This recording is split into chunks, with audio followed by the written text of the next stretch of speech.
Well, Julian faces a potential sentence in the United States of 175 years for doing journalistic work, for receiving information from a source and publishing it. And it was in the public interest. It was about US war crimes in Iraq and Afghanistan. And he revealed tens of thousands of civilian deaths that had not been acknowledged before. WikiLeaks did actually redact all of those publications. In fact, it was in cooperation with those newspapers. They told WikiLeaks what had to be redacted, and then WikiLeaks published it redacted. Julian did, in fact, take every precaution to redact any names that could be at risk.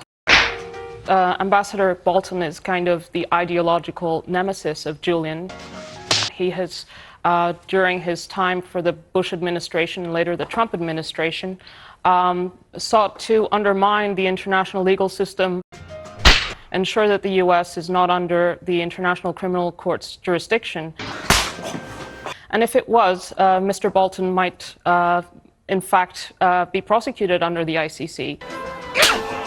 He was one of the chief cheerleaders of the Iraq War, which Julian then exposed through these leaks. So he has a conflict of interest here. Well, he cannot get a fair trial in America because he is being prosecuted under the Espionage Act. And he cannot bring a public interest defense. He cannot say, I published this information because it was in the public interest, precisely because it is under the Espionage Act.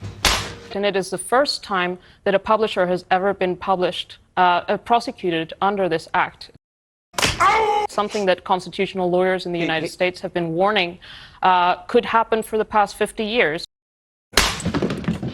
And the New York Times and the Washington Post say this prosecution strikes at the heart of the First Amendment.